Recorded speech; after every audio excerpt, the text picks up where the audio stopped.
บายดีอาจารย์น้องมีชื่อว่านางเพชรสมรไสยวงศ์เป็นนักศึกษาพยาบาลปีหนึ่งอยู่ที่15วันนี้น้องจะมาสาธิตเกี่ยวกับการสงสารหนาม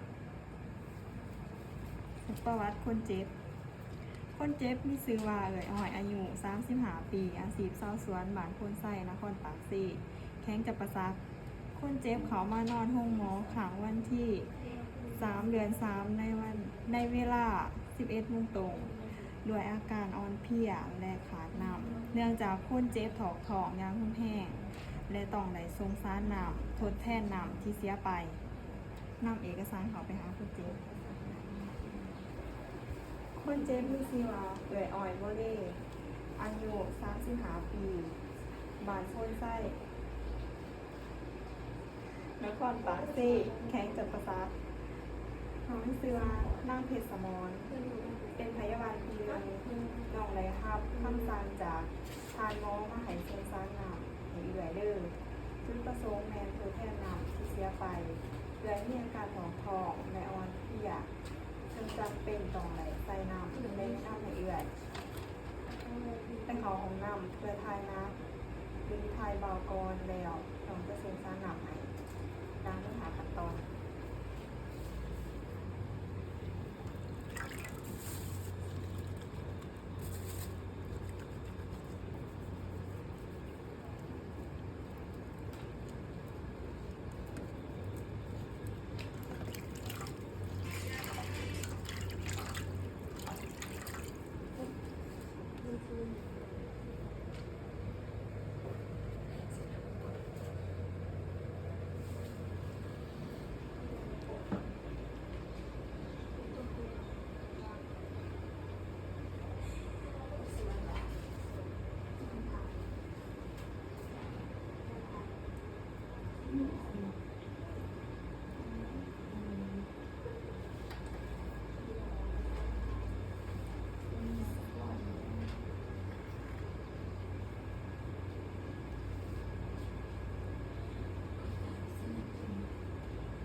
กวาดบนยาบึงวันผลิตในวันบนอายุของยา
ขนาดเลยอ่ะ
แต่มันได้เลยอะ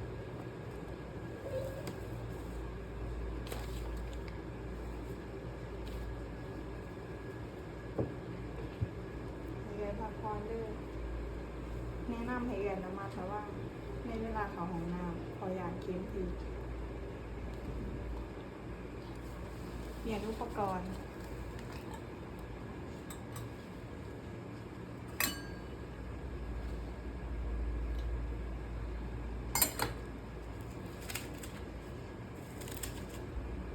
ล้างมือหาขั้นตอน